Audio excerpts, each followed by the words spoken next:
ऐसा है कि यह चाहती है कि नौकर ऐसा चाहिए जो मांग चांग कर खाए और 24 घंटा हुक्म बजावे, घर कभी नहीं जाए। बच्चों का भविष्य यहाँ उजाला में कहाँ दिख रहा है आपको? बच्चों का भविष्य तो हमेशा यहाँ अंधेरे में ही है। आपको जाने के लिए ललायत होते हैं और यहाँ के बच्चे 5वीं कक्षा की अच्छी शिक्षा देने की व्यवस्था राज्य सरकार के पास में नहीं है क्या? यहाँ शिक्षकों को शिक्षण कार्य के अलावा तो तमाम काम में आप लगा दिए हैं। पहले की जो सरकारें होती थी वो विद्यालयों में शिक्षा देने का काम करती थी, लेकिन अभी जो वर्तमान सरकार है सर स्कूलों में अंडा देती है। तो मतलब ही नहीं है इन लोगों को। ये तो चाहते हैं यहाँ के लोग बेवकूफ़ बने रहें, मूर्ख बने रहें। प्रतिदिन एक्सपेरिमेंट होता है हमारे विभाग में। आप देखिए, पहले अब किताब फिर स्कूलों में सप्लाई कर रहे हैं। अभी किताब बांटने ही में 6 महीना लगा देंगे तो बच्चा पढ़ेगा क्या? बिना वेतन का कोई काम कर रहा हो शिक्षक का, उससे आप उम्मीद कीजिएगा कि गुणवत्तापूर्ण शिक्षा दे देगा, वो क्वालिटी एजुकेशन देगा। ये क्वालिटी एजुकेशन का आप ड्रामा कर रहे हैं। मार नहीं सकते हैं। और आपने गुरुजी के हाथ से छड़ी छीन ली। नतीजा क्या हुआ? जब से गुरुजी के हाथ से छड़ी छीन ली गई तब से सिपाही का डंडा भी फेल कर गया। अभी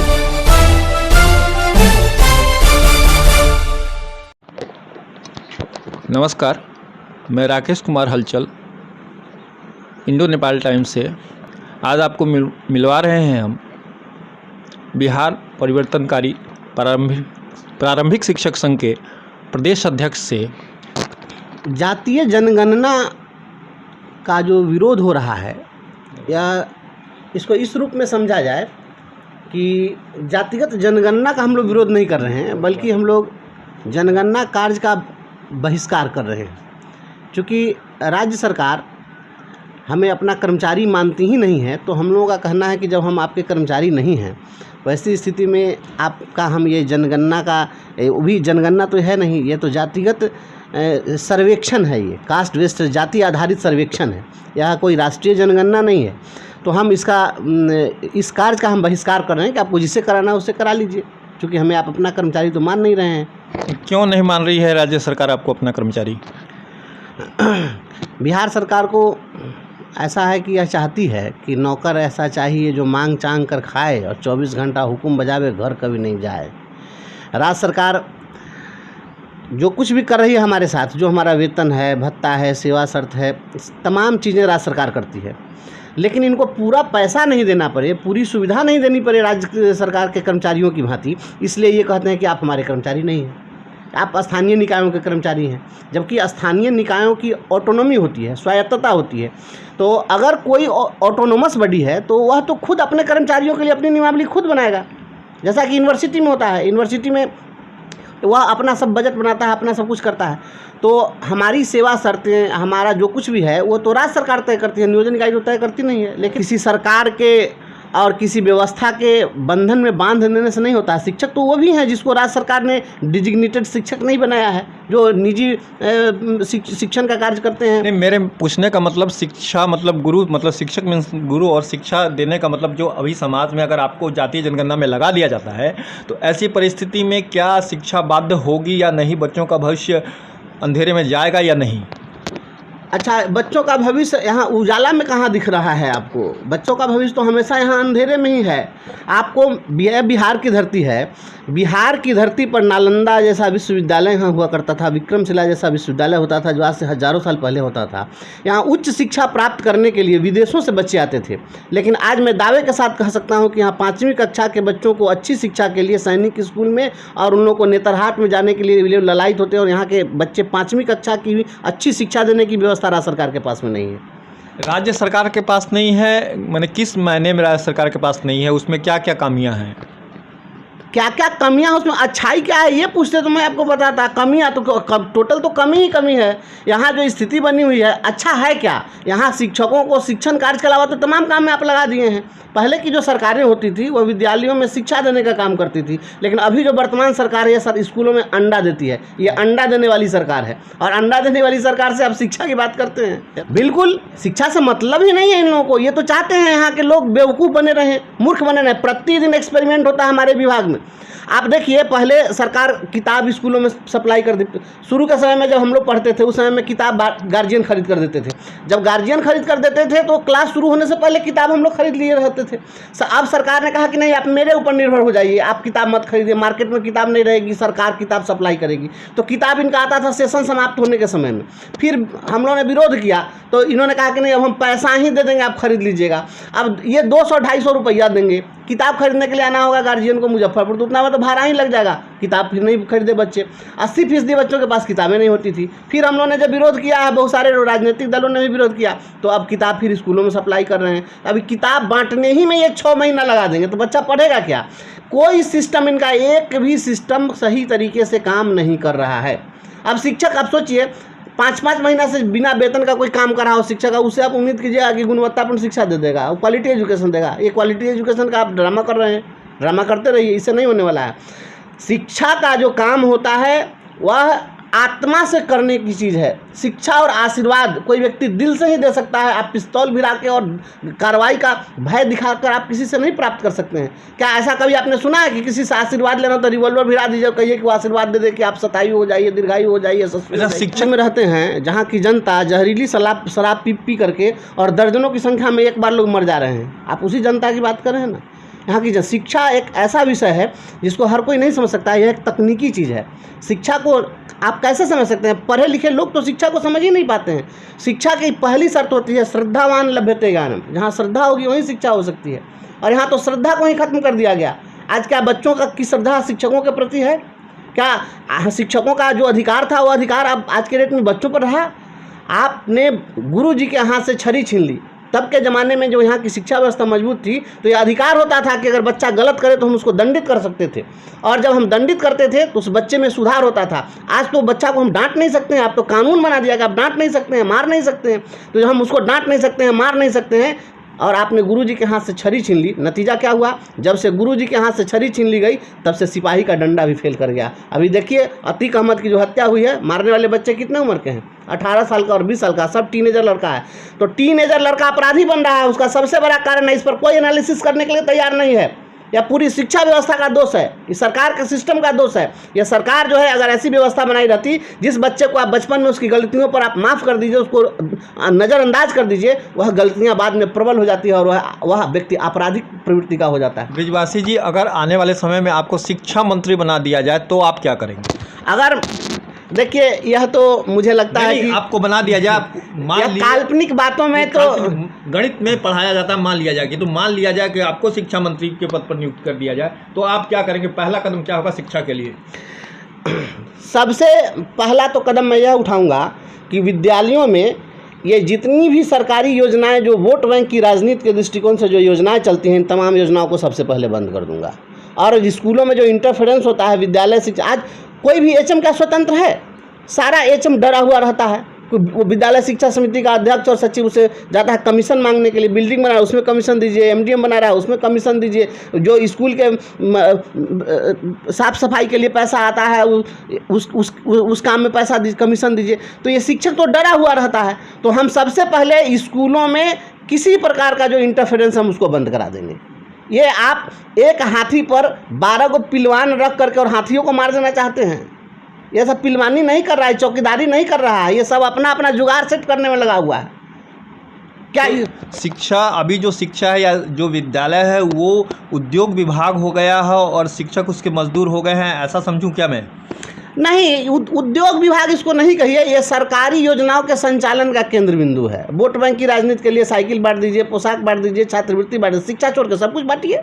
शिक्षा छोड़ के सब कुछ बांटिए। हाँ बिल्कुल बिल्कुल। तो अब मैं आपको उदाहरण दे रहा हूँ ना, राज्य में जितने भी पंचायत है सभी पंचायतों में एक एक हाई स्कूल खोला गया। जो मिडिल स्कूल था उसको अपग्रेड करके हाई स्कूल बना दिया गया। आपको पता है ये 4-5 वर्षों से वह अपग्रेड होकर हाई स्कूल हो गया, उसमें एक भी टीचर नहीं है। और आश्चर्य इस बात की है कि उस स्कूल से बच्चे फर्स्ट डिवीजन से पास भी कर रहे हैं। अच्छा, हाँ, मैंने देखा भी है कि प्रत्येक साल महानगरों में बच्चे जो जाते हैं मेडिकल इंजीनियरिंग कंप्लीट कर जाते हैं और आईएएस आईपीएस भी, कुछ बीपीएससी भी निकाल लेते हैं। तो ये कहाँ तक सत्य है कि शिक्षा पीछे होते हुए भी ये लोग आगे आ जाते हैं? आखिर ये कैसे हो रहा है? देखिए, ये जो कुछ भी हो रहा है, या कुछ ऐसे भी बच्चे होते हैं स्कूलों में जब हम लोग पढ़ाते हैं तो वहाँ पर 3 कैटेगरी के बच्चे मिलते हैं क्लास में।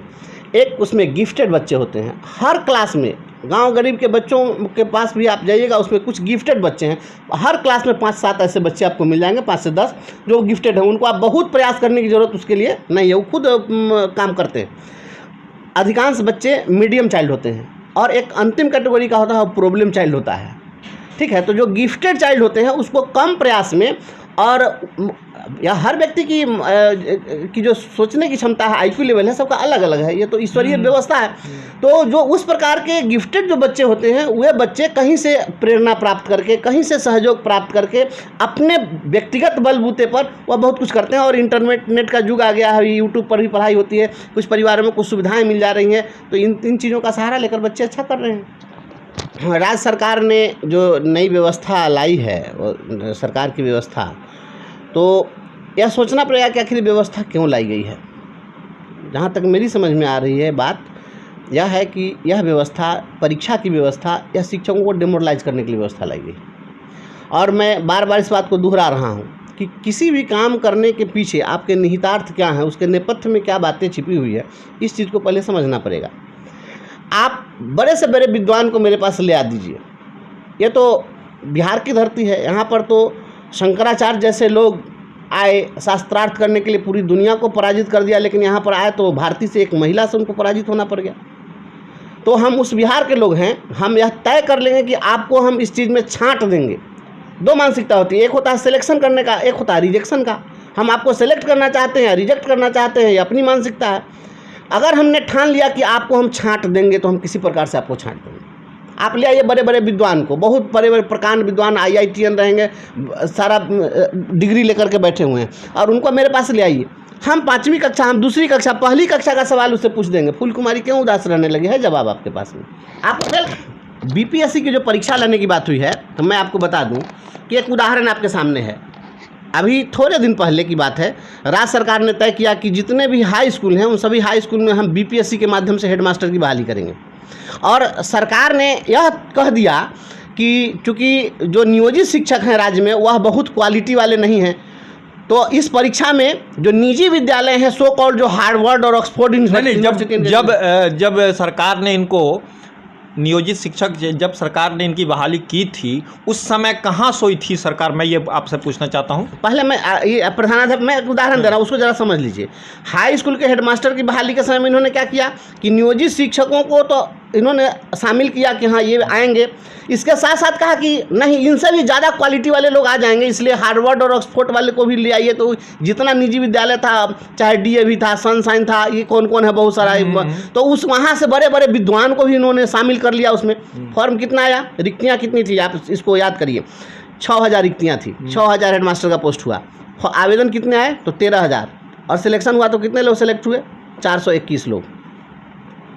आप 13000 लोगों का फॉर्म भरा करके और 421 लोगों का आपने सिलेक्शन किया। मान लिया कि अगर नियोजित शिक्षकों के क्वालिटी पर आपको संशय था, तो जितना भी ऑक्सफोर्ड और हार्वर्ड वाले लोग जो थे, जो निजी विद्यालय वाले थे, तो उन लोगों को भी तो सिलेक्ट हो जाना चाहिए था। तो मात्र 421 लोग ही क्यों हुए?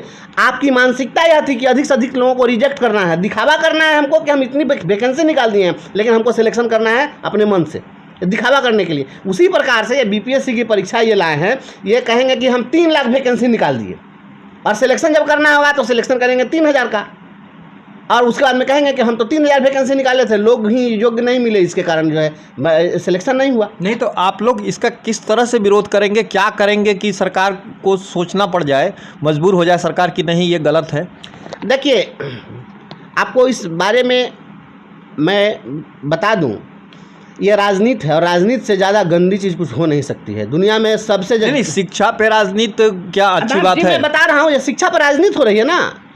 माननीय मुख्यमंत्री जी का बयान आया कि हमारे सत्ता में, सत्ताधारी दलों में 7 घटक दल हैं, और सभी दलों से सहमति के उपरांत यह नियमावली लाई गई है।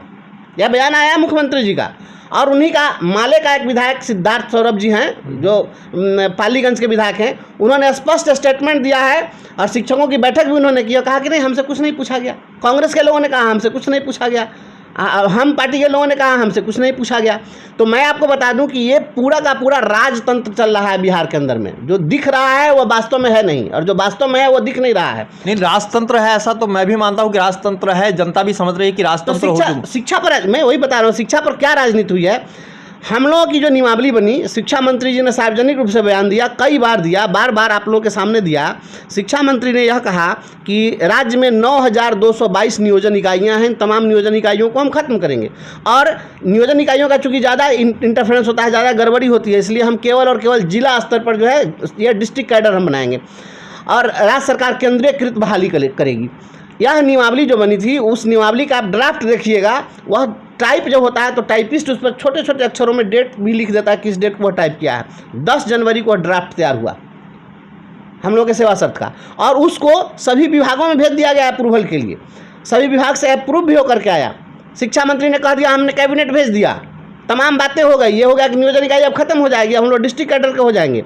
और अचानक से 7 अप्रैल को एक दूसरा ड्राफ्ट प्रिंट होता है और 10 अप्रैल को कैबिनेट हो जाता है। इतना त्वरित गति से तो कोई काम नहीं हुआ। तो पहले वाला जो ड्राफ्ट था वो कहाँ गया? यह हकीकत इस बात का है कि शिक्षा मंत्री का कंसेंट उसमें नहीं था, हमारे विभाग के प्रधान सचिव का कंसेंट नहीं था। यह टोटल मुख्यमंत्री सचिवालय से संचालित हुआ है और कोई अलग से कोई और पदाधिकारी इस प्रकार का कारनामा किया। और उसका सबसे मूल कारण है कि राष्ट्रीय जनता दल ने शिक्षकों के लिए बहुत बातें की थी, बहुत सारी घोषणाएं हुई थी।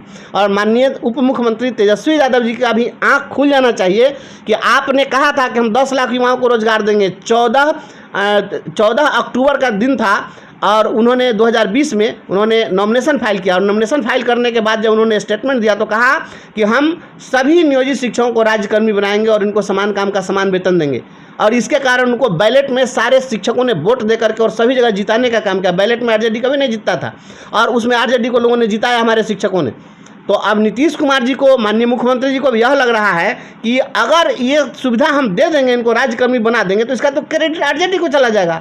तो आरजेडी को यह क्रेडिट नहीं जाए, इसके लिए इन्होंने पूरे विभाग को सुपरसीड करके और एक नई नियमावली हम लोग पर इम्पोज कर दिया। ये थोपा गया है नियमावली और मजबूरी में सारे लोग आज दबाव में काम कर रहे हैं। मतलब ऐसा हुआ कि पार्टी का अंदरूनी लड़ाई, मिली भगत के कारण शिक्षक दबाए जा रहे हैं। हाँ बिल्कुल, इन राजद और जदयू के दोनों के इंटरनल खींचतान में, क्रेडिट की होड़ में, इस लड़ाई में शिक्षकों को पीसा जा रहा है। लेकिन इस बात को याद रखें माननीय मुख्यमंत्री जी, हम आपके मीडिया के माध्यम से कहना चाहते हैं कि केवल राजद को ही से नुकसान नहीं होगा।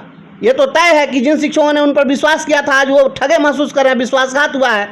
तो आप जान लीजिए कि आप यह नियमावली ला करके 4.5 लाख नियोजित शिक्षकों को आपने अपना विरोधी बना लिया है और जो 3 लाख के लगभग अभ्यर्थी हैं वो भी आपके विरोधी बन गए हैं। आपने एक झटके में 8 लाख परिवारों को आपने अंगूठा दिखा दिया है, इनके साथ विश्वासघात किया है, छल करने का काम किया है। और आप जैसे लोगों के कारण ये सारे लोग मजबूरी में भी भारतीय जनता पार्टी के साथ हो जाएंगे और ये नुकसान केवल और केवल आरजेडी का नहीं हुआ, ये नुकसान आपका भी होगा और ये प्रबल विरोधी हो जाएंगे आप। इसका जवाब ये शिक्षक कैसे देंगे?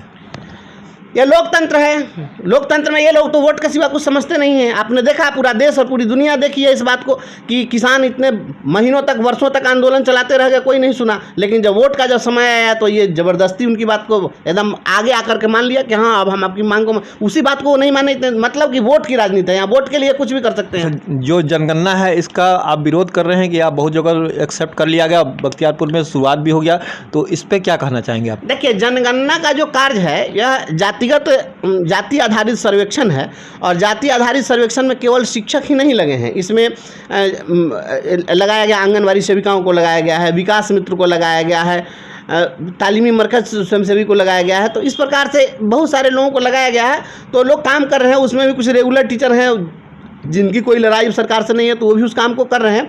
तो मैं समझता हूँ इससे बहुत ज़्यादा सरकार का कुछ बनना बिगड़ना इससे नहीं है। यह एक सिंबॉलिक हमारा सांकेतिक विरोध था कि हम विरोध दर्ज कर रहे हैं, किसी माध्यम से विरोध दर्ज किया जाता है, इससे बहुत कुछ बनना बिगड़ना नहीं है। लेकिन हम लड़ाई लड़ेंगे और लड़ाई मुकम्मल लड़ाई लड़ेंगे। ये केवल जातिगत जनगणना के विरोध की लड़ाई नहीं है, यह लड़ाई शिक्षकों के आत्मसम्मान की लड़ाई है। इसलिए इस लड़ाई को लड़ेंगे, आर पार की लड़ाई होगी और यह लड़ाई लंबी चलेगी। मुख्यमंत्री, अच्छा, आपके साथ कितने शिक्षक हैं? बिहार का जितना भी शिक्षक है वो तमाम शिक्षक एक ही बीमारी का पेशेंट है, हम भी उसी बीमारी के पेशेंट हैं। तो फिर ये पूछना कि कौन कहाँ है और कितने साथ हैं, सारे के सारे लोग साथ हैं। हो सकता है कि उनके विरोध का तरीका कुछ और हो, हमारे विरोध का तरीका कुछ और हो। हमारे संगठन में 1.5 लाख से अधिक लोग हैं। क्या आपको लगता है कि आप एक क्रांति ला के, चाहे कलम की क्रांति ही क्यों ना हो, शिक्षक तो तलवार से क्रांति नहीं लाता, कलम से लाता है, कलम की क्रांति से आप इस सरकार को झुका सकते हैं? शिक्षक हमेशा सरकार को झुकाई है। हमारी जब बहाली हुई थी तो हम शिक्षा मित्र के रूप में बहाल हुए थे, मात्र 50 रुपया रोज़ पर काम कर रहे थे। आज 42,000 रुपया वेतन मिल रहा है। या गिफ्ट में कोई नहीं दिया है, हमारी लड़ाई का परिणाम है। इसलिए बिहार के शिक्षक लड़ना जानते हैं और बखूबी लड़ना जानते हैं। लड़ना ही तो ये सरकार सिखाई है। सरकार अभी तक सिखाई क्या? यही तो सिखाई है कि तुम लड़ो तो हम देंगे, तो लड़ने के लिए सिखाई है, हम लोग लड़ेंगे और जितना कुछ हम लोग लड़ने के लिए सीखे हैं वो भी लड़ेंगे, नए नए भी लड़ाई का नया तरीका भी हम लोग ईजाद करेंगे, लड़ेंगे। तो अभी जो शिक्षा व्यवस्था है उसमें किस तरह से सुधार होना चाहिए? शिक्षा व्यवस्था में सुधार के लिए मैंने आपको पहले भी कहा कि शिक्षा देने का जो कार्य है वह दिल से, आत्मा से देने की चीज़ है। कोई भी व्यक्ति जो शारीरिक रूप से, भौतिक रूप से विद्यालय में उपस्थित हो जाए और मानसिक रूप से विद्यालय में उपस्थित नहीं होगा, वो शिक्षण कार्य नहीं कर सकता है। इसलिए आपको करना होगा कि शिक्षकों को आप इतनी सुविधा दीजिए, इतनी सुविधा दीजिए, इतनी सुविधा दीजिए कि वह दूसरे किसी विकल्प की तलाश नहीं करे। जब विकल्प रहित संकल्प होता है तो यही सफलता का मूल मंत्र होता है। शिक्षकों को के मन में यह आत्मसंकल्प होना चाहिए कि हम शिक्षण कार्य करने के लिए आए हैं, बच्चों को हम ये देना चाहते हैं।